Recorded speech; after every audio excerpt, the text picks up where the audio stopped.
Sir, सबसे important सवाल इस चर्चा का, क्योंकि लगातार यही कहा जा रहा था कि आखिरकार ईरान और यूएस में बातचीत कब होगी, और अभी तक तो यही अजम्पशंस लगाए जा रहे थे कि बातचीत नहीं होगी, अब सीधा वॉर होगा। लेकिन सर, पाकिस्तान ने अब एज अ मीडिएटर के तौर पर ये दावा कर दिया है कि कोशिश की जा रही है कि अमेरिका और ईरान में फिर से बातचीत होगी। आपको लगता है ये पॉसिबल है अब? देखिए, पाकिस्तान दलाल मुल्क है और दलाल मुल्क का काम है दलाली करना। पाकिस्तान देखिए अपने इंटरनल फेलियर्स को छुपा रहा है। पीओजे में क्या बवाल हुआ आप जानते हैं। बन्नू में फिर अटैक हुआ कल परसों, इनके 10-20 लोग फिर मरे हैं। बलूचिस्तान ने आजादी डिक्लेयर की है। खाने को दाना नहीं है, अम्मा चली बुलानी, पानी नहीं है, बिजली फेल हो रही है। और ऐसे में फजलुर रहमान का अगर लेटेस्ट स्टेटमेंट देंगे, फजलुर रहमान कहता है कि भाई केपीके से मैं आता हूं, वहां तो किसी के बाप की हुकूमत नहीं, पाकिस्तान की फौज तो दूर की बात है। ये फजलुर रहमान कहता है, ठीक है जी, बड़ा लीडर है पाकिस्तान का। ऐसे में मुझे समझ नहीं आ रहा ये पाकिस्तानियों की कौन सी भैंस किसने चुरा ली है, ये जाके वहां दलाली कर रहे हैं। अबे तुम्हारा क्या मतलब, तुम्हारा अपना देश जल रहा और डोनाल्ड ट्रंप क्या तुम्हारी सुन रहा। तुम्हारा अलतकिया कितने दिन चलेगा। कतर की नहीं सुन रहा आज के डेट में, डोनाल्ड ट्रंप नहीं सुन रहा, सऊदियों की नहीं सुन रहा आज के डेट में डांग। तो पाकिस्तान की औकात क्या। हाँ, पाकिस्तान सुर्खियां बटोरना चाहता, पाकिस्तान खबरों में बना रहना चाहता। ट्रंप क्लियर कर चुके हैं, देखो जी, अगर बातचीत भी होनी, सीजफायर विसफायर नहीं हो गया, मिलिट्री कार्रवाई नहीं रुकनी। जो तुम चाहते थे कि बातचीत हो, मिलिट्री कार्रवाई रुके, मतलब ईरान को फिर समय मिले खड़ा होने का, वो समय मिलने वाला नहीं। ब्लॉकेड और लग गया, ईरान की वाट लग गई। कल के हमले में कम से कम कुछ 100 लोग IRGC के मरे हैं। तो ऐसे में पाकिस्तान की कवायद मुझे वही वाली बात लग रही है। कहते हैं ना कि आप रेगिस्तान में खड़े हो और सोच रहे हो कि रिमझिम रिमझिम बरसात हो जाए। मतलब अगर रेगिस्तानों में बरसात होने लगी और आपके अंटार्कटिका में फूल उगने लगे, तो उस दिन पाकिस्तान की बातचीत भी कामयाब होगी। अब जब वो होगा तो तभी सारे प्रकरण एक साथ होंगे।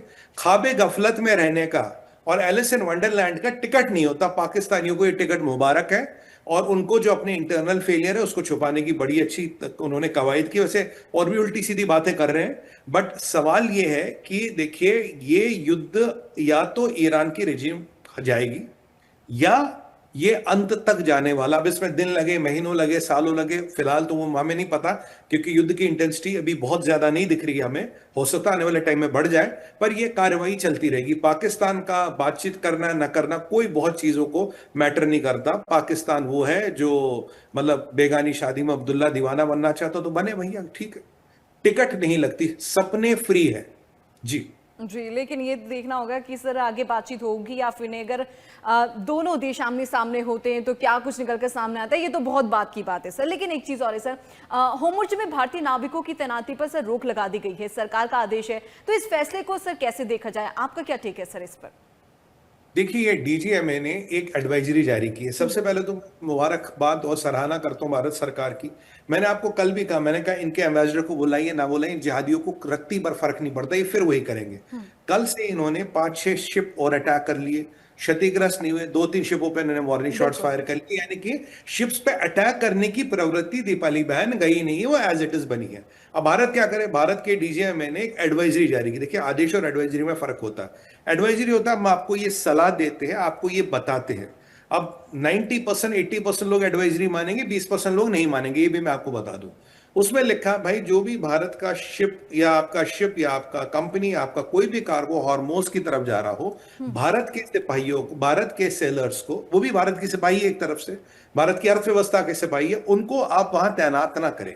क्योंकि भाई भारत और भारतीयों के लिए हॉर्मोज वाला ये क्षेत्र सेफ नहीं रहा। यानी कि इसका मतलब है हमें ईरान की बातों पे कोई भरोसा नहीं, हमें इस मुल्ला रजीम पे कोई भरोसा नहीं, और हमें ये पता है हमाकत करेंगे। देखिए, ये अच्छी रणनीति है। अब सारे लोग एडवाइजरी नहीं मानेंगे, मगर अगर 100 में से 80 लोगों ने भी आपकी बात मान ली, तो आप 80% त्रासदियों को भगवान की कृपा से बचा सकते हो। 20% लोगों को फिर भी मैं हाथ जोड़ के निवेदन करूंगा। मैं जानता हूं एडवाइजरी ऑर्डर नहीं होती, पर मैं हाथ जोड़ के निवेदन करता हूं मेरे सेलर भाइयों से, मेरे युवाओं से, आप उस तरफ न जाए। और भगवान कसम, ये मैं पहले भी आपके शो पे कह चुका हूं, मेरा भाई आप उस तरफ मत जाओ, वहां की आप ड्यूटी लो, वहां का शिप मत। तो शिप दुनिया भर में जाते हैं। वैसे भी मैं आपको बता दूं, बहुत जल्दी मेरे पास समाचार है, जो होती है ये बार बार मंडेल में भी पंगा करने वाले, क्योंकि इन्हें हथियार मिल गया है, ठीक है जी।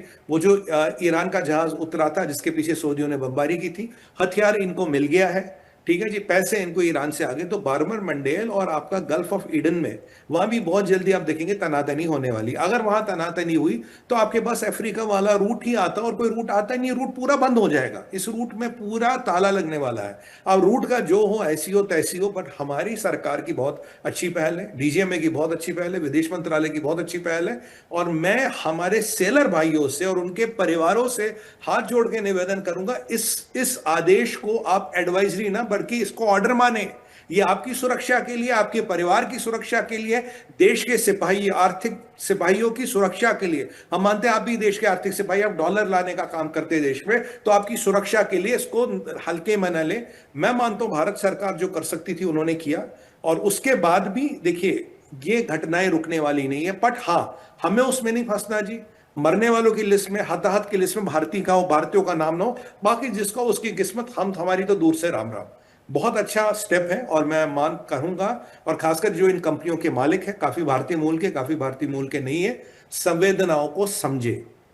मैं आज की डेट में सिर्फ इतना कहूंगा, संवेदनाओं को समझे, नहीं तो आगे के विकल्प भी खुले हैं, उस पर आज हम विवेचना नहीं करेंगे।